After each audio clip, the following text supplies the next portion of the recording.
Hey guys, so here I am trying to repair a 2008 Saturn Vue.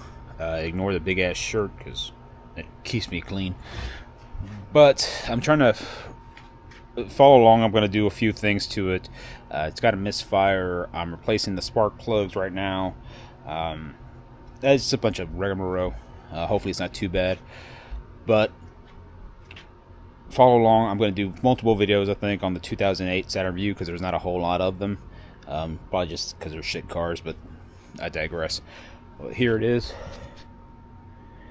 And I've already taken off the front three spark plugs here. You can see they just kind of, I hope that's the right spot. No, it's not. That's not the right spot. So this is the right spot. This one here. And this car wasn't kept in the best of conditions, so I'm not going to put a whole lot of money, time, or effort into it. Just get it roadworthy. So anyway, so to take those off, it's just three 10mm bolts, pops off. Get new spark plugs in there. I went with some A premium ones. I don't know how good those are, but these were the original ones. They don't look terrible. I mean, that one has some gunk on it, but I guess we'll see. And all I've done here was taken off this hose that covers that, like that, so you can have access to and move these wires out the way. Yeah, so just next thing I'm gonna do is I'm gonna take this plenum off here and see if I can reach the back three. The back three with maybe a couple extensions and sockets. You can see them right there, 1, 2, and 3. So I really don't want to take off this intake manifold at all. I don't want to take that off. That's like a pain in the ass that I don't want to deal with.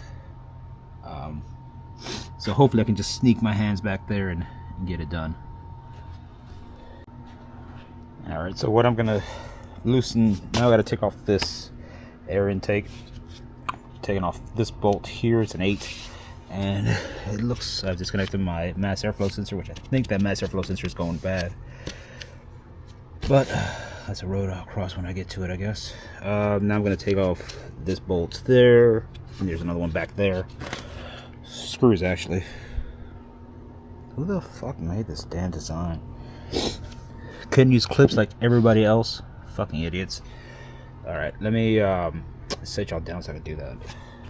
Alright, so I just took this middle hose out. I think that gives me enough access to 1, 2, and 3. I think the third one I have to get from the other side, but that should give me enough access here to get those replaced. I will also be tackling on the cam sensors and the crankshaft position sensor. You gotta figure out where those are. This is like shit in here, man. I'm gonna clean this up too, because this looks like dog shit. And I'll probably rewrap those wires. This looks awful. Alright, I don't know what I got myself into. God, I'm a fucking idiot. Alright, back to it.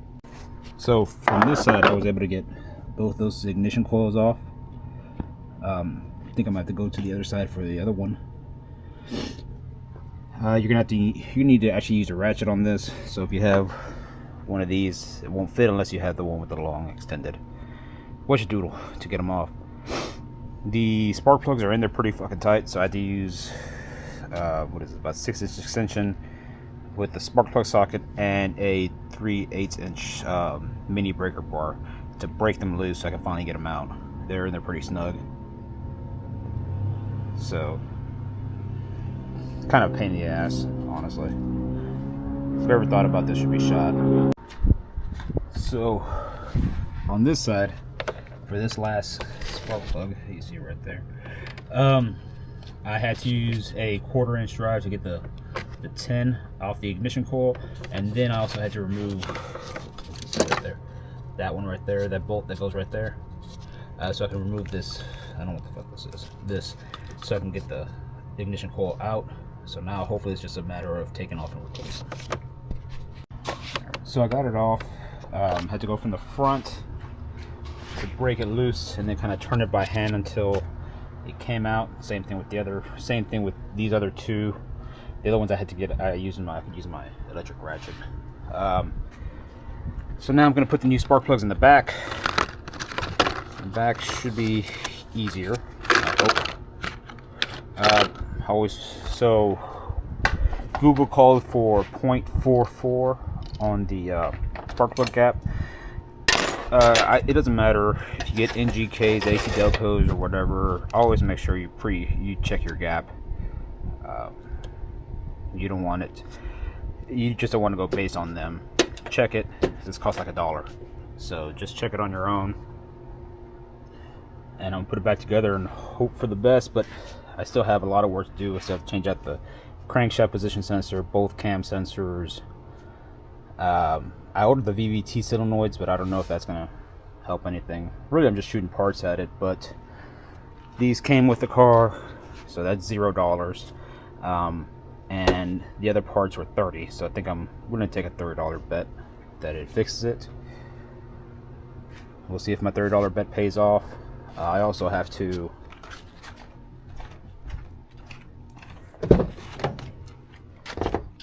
replace this shifter here that doesn't work. Well, it works, it's just the range sensor doesn't work, so it won't let me go into park, so I can't take the key out, which means I have to manually eject the key through here. It's a pain. It's a mess right now, but we'll see. I'll turn it on once we're back in. So here's what I do. I preload the spark plug into the socket. These are spark plug sockets. Do yourself a favor, buy some of those. Make spark plugs so much easier so that way it doesn't fall in. And I like to hand thread them in there first. I've already done the other two. I just need to put the ignition coil in the middle one. But I like to hand thread them in there and not let them fall in. I've heard that if you let them fall in, it might hit the electrode and cause it the gap to minimize. I don't know if that's true, but for an extra 10 seconds of work, I'm not gonna risk it. So I'm gonna tighten that one up, put the coils back on, put this thing back on, and give it a shot. I don't think anything's gonna change because I still need to change my crank and camshaft sensor, which I gotta find. But this is just one step. It was free. All I'm doing is work.